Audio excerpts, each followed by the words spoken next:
Episode 6. The title is Deed or Destiny. Our discourse is entirely based on this subject only. So this is the core subject on which our discourse is based. So if you look at the index, which we talked about it in the introductory video, this subject is listed as item 4, that is deed or destiny, which is the core subject of our discourse. Now let us talk about it further. Until now we have understood the evolution theory of this universe under Sankhya philosophy, which said there are 24 cosmic principles, including the Prakriti, that is nature.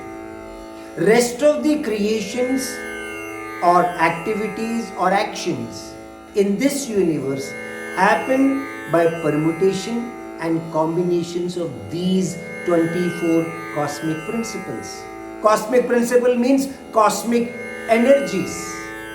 As a cosmic essence, Purusha means the Jivatma or the soul is getting involved with the body. There is no doubt on that. Without the soul, there is no life in the body. So we should understand the combination of Gnanendriyas and Karmendriyas along with Antahakaran and Manas, the mind, are the reasons, means Karan, for deed and destiny. Antahakaran means we have already been told about that. It's a combination of Buddhi, Ahankar, Chitta and Manas. So these are all the reasons for deed and destiny. So the Prakriti primarily manifests with a definite fault line, which is called or known as Trigun Tattvas. Trigun Tattvas are what? The calm and quiet embedded three attributes of Mool Prakriti, which we talked about in the earlier episodes. Those Triguna Tattvas will carry their influence in all elements of this universe because they are embedded part of manifestation process of Prakriti. So the human primarily need to learn on how to get control over these three attributes or Trigun Tattvas. In Bhagavadgita, Sri Krishna reiterated to Arjuna in many chapters that total sacrificial approach towards deed, that is karma, is almost impossible.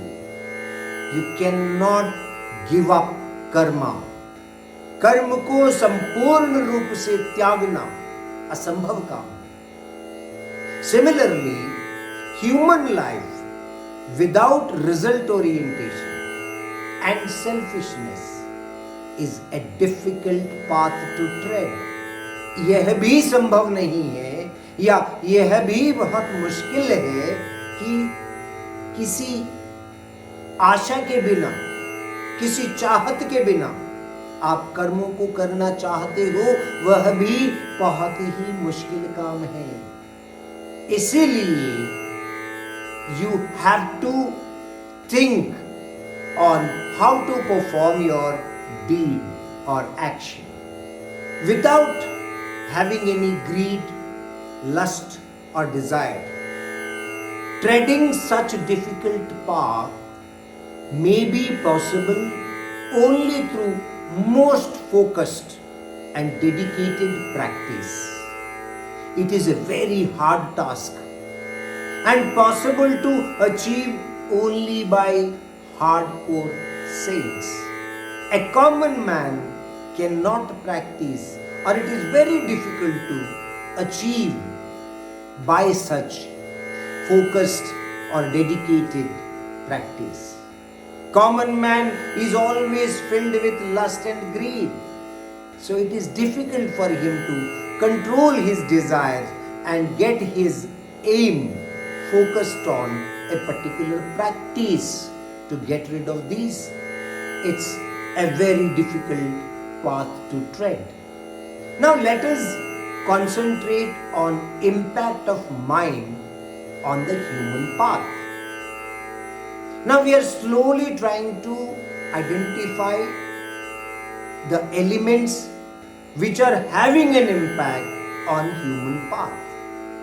Now we are talking about mind and its impact on human path.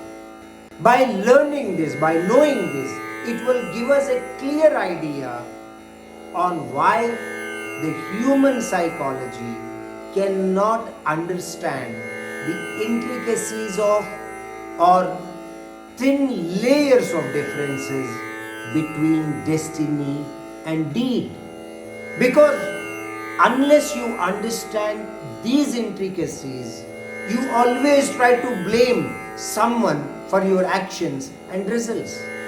Now the title is appearing on your screen: Inductive and Deductive Logic Flow for Deed and Destiny. I talked about this subject during the introductory video. If you look at your screen, under index number 4, Deed and Destiny, this is the sub-subject which is Inductive and Deductive Logic Flow for Deed and Destiny. So now I will explain about this subject. Inductive reasoning relies on patterns and trends. Patterns and trends means, as an example, if you study hard or work hard, you can do good in your academics. This is a pattern on which trends will be there. While deductive reasoning relies on facts and rules. There is a fact that your son should get admission into IIT. What is the rule? He has to work 14 hours a day to get admission into IIT.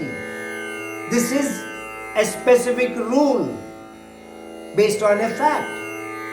Your desire is a fact. Inductive reasoning follow a flow of specific to general.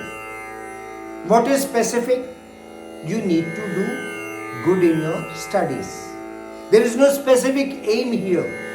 You need to do good in your academics. What is the general practice? You have to study hard. You have to work hard. Now, deductive reasoning flows from general to specific. Because you have a specific desire already. Now, what is from general to specific?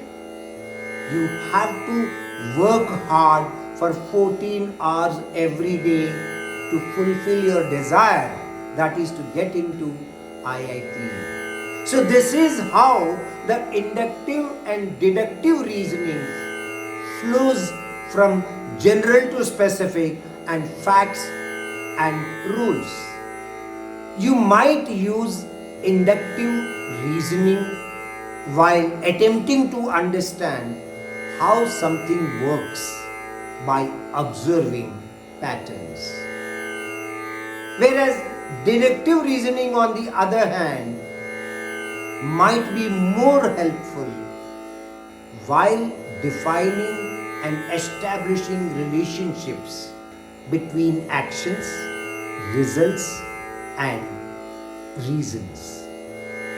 We previously talked about the logics of law or natural logic of law, and then we now talk about the objects of perception. Number one is the soul, which is also known as Purusha, is different from human mind and body. We should understand this. The soul is like an energy in the body which gives life to body, but not part of the body all the time. The body decays, but soul never. Secondly, Buddhi is the most subtle attribute of the soul but not of mind. We always, get confused very commonly with this. The perception is that Buddhi as a first evolute of Mool Prakriti or Prakriti is in the closest proximity to the soul. So, it is the most subtle attribute of the soul. Rules of natural logic follow the interactions of 24 elements along with the cause and results. For example, when you see an object, you will develop a desire to get it. Mind processes the desire in line with instructions from Buddhi. Buddhi is what? It is a thought process. It has a judgmental process or a decision-making process. So depending on the intensity of a particular attribute at that moment, your karmendriyas are activated to carry out a result-oriented deed. Now we are looking at the objects of perception. So now we come to the issue of karma or deed. Karma will have both positive and negative reactions. So this is what kind of a logic? This you can say is a deductive logic. Basically, every karma may not have both good and bad or positive or negative reactions, but depending on the intensity of attribute while doing that a particular deed, it can have positive or negative reactions. So this is a deductive logic based on a general opinion but an established fact. Similarly, the next one is reactions cause affection or hatred. Again, what is happening? It's a general opinion. Reactions can be positive or negative, which may cause affection or hatred. Every reaction may not be leading to affection or hatred, definitely, but depending on the intensity of a particular attribute. For example, intensity of sattva attribute may cause affection. A tamas attribute may cause hatred. This is again a general opinion and established fact. So this is a part of deductive logic. Now the next one is reincarnation, religion and realization is the followed logic. This is the perception. This is an inductive logic because reincarnation, religion and realization are based on faith. This is a faith-based opinion, but an established or an accepted logic. We all believe in religion. We all believe that if you follow your religion, there is a realization and there is a rebirth, a reincarnation. This is a followed logic. Now coming to next one, the subtle body comprises of buddhi, ahankar, even 11 indriyas. 11 indriyas means gnanendriyas, karmendriyas and mind. This is a combination of both inductive and deductive logics because it has an element of positive, negative reactions. It has an element of affection, hatred, which is an opinion and established fact basis. And again, it has a basis of faith based on which we believe buddhi, ahankar and 11 indriyas are part of subtle body. Because this is again a combination of both inductive and deductive logics, because it has all elements what we talked about earlier. Now let us talk about the last perception of objects. The basic perception is physical body decays after death and dissolves into Mahabhutas. And the other perception is the subtle body does not die. Subtle body goes to another body like the soul, Jivatma or Atma. Now what is happening? The physical body decays after death is a known fact, and gets dissolved into Mahabhutas is again an established fact. Whereas the subtle body does not die is again a faith-based opinion or an accepted logic. The subtle body goes to another body like the soul is again a faith-based opinion which is becoming an accepted logic. So this is how the inductive and deductive logics of law follow the interaction of all 24 elements along with cause and the results. We have to understand this. This is how your deed is impacted, and you will have to find the philosophy of deed and destiny with very thin layers of differences. Hari Om Namo